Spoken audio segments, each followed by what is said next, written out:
Hello, action figure fans. Today we are going to be looking at He-Man, the Masters of the Universe, Masterverse figures. 5 good guys and 5 bad guys, as I always do. My format, I guess you could say. These are some really cool figures. I really like the Masterverse. The detail on these figures are just amazing, I think.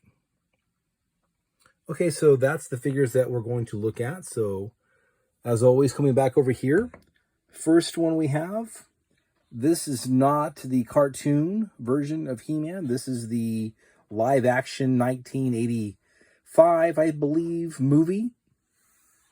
So this is He-Man from the movie, live-action. Dolph Lundgren played He-Man way back in the day.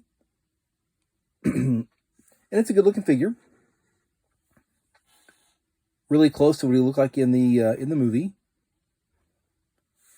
So they've obviously made some cartoon version He-Man in the Masterverse, and I'll get to those. But I just want to start off with this movie version, and he looks really good. Looks pretty much exactly like he did in the movie. The armor is really well done. The weapons are well done. The good sculpt. It's a good looking figure. Okay. The next is He-Man's, I guess, probably best friend, besides Cringer, of course, is his mentor, Man-at-Arms. Duncan, he is called. And his armor looks like what you'd expect. It's got some really good colors on it. Looks pretty much just like it would in the cartoon. These figures are not as muscular as the He-Man retro vintage figures, of course.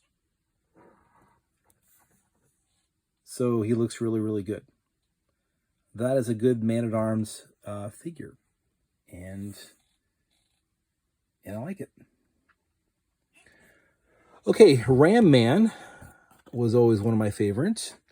And this one looks quite a bit different than the Ram Man figure that you got back in the day. And this figure came with 3 different heads.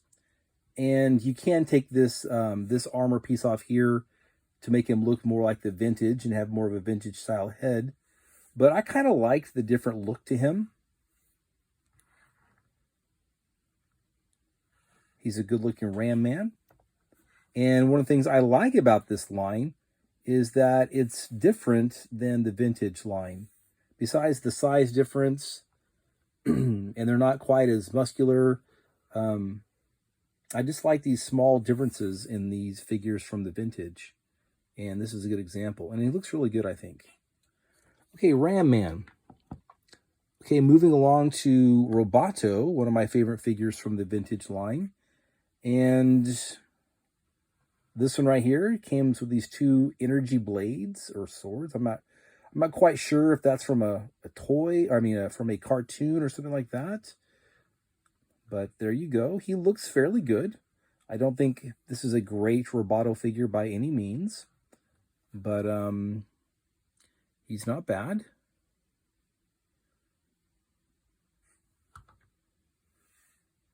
Roboto. Now this next one I think is very well done. One of my favorites of the whole line. And this is Man-E-Faces. I really like this new face. This figure had, I think, 3 different faces from the original. He does come with the original robot and monster and human face, but they came with several other ones. And so you can kind of choose what faces, which the other faces are in here. You can kind of choose what faces to put on him. And I kind of like that death or that skull face right there. So that's the one that I have. And his colors are really well done. I like the pink right here a little bit, contrasting with the blue and the orange. His gun is very large. And I think that's a really cool looking Man-E-Faces. Okay, so the bad guys. Moving over here, we have Skeletor. And once again, this is not the Skeletor from the vintage cartoon. This is from the new Adventures of He-Man, where Skeletor leaves Eternity and goes into space to conquer the universe from space, I guess. So there he is. I don't really know much about the new Adventures of He-Man. This is, I think, a pretty cool looking Skeletor. I like the colors on it. And overall, I think that's a pretty cool looking figure. And he looks good on the shelf with the other Masterverse. Now, this is probably my single favorite Masterverse figure they have released so far. He does look a lot like the original toy.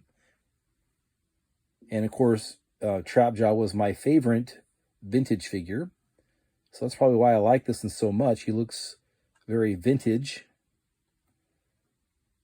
But he's just a really, really well done Trapjaw figure. His different hands you can swap out. They're huge. Just the arm looks great, the mechanics. And then his face looks really, really, really good.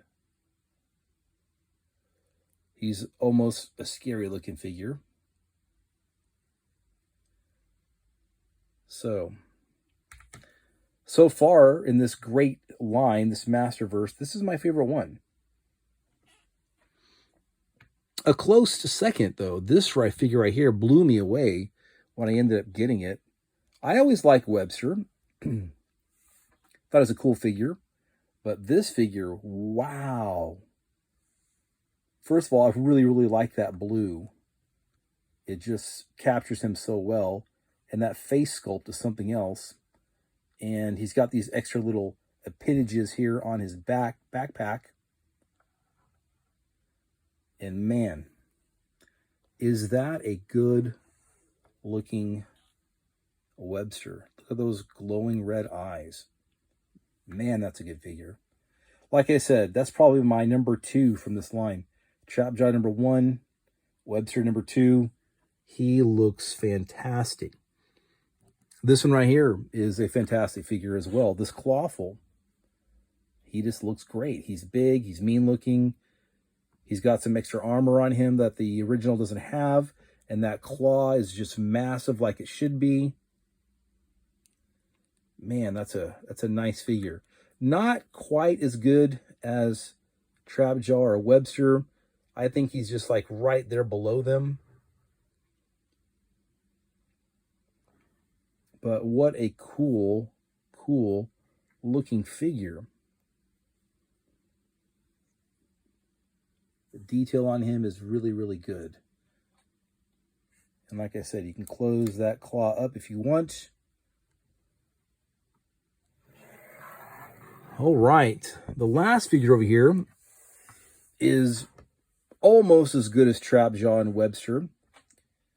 And it's the new Faker here. Wow, what a good figure. I think you're either going to like the colors on this guy or you're going to hate them. I tend to like them. Of course, the original had the orange color on the his armor there. This is pink, but I don't mind. It just, like I said, one of the things I really like about this Masterverse line is the things that are a little bit different than the vintage. And this is different, and I like it. I think it works well. He is a great looking figure. If I can find a couple of more of these on sale someplace, I'm going to pick them up just to make a little Faker army. So we'll see. I've heard that people are finding him certain places on sale for like $5, which is a steal. If you can find this guy for under $10, it's a steal. All right, there he is, Faker. All right, guys. So there we go. That's the 10 random Masterverse figures that I have for you. I will try to get back to this line in a couple of days or so and do 10 more. Okay, if you like this video, please go ahead and check out my other videos. All right, take care.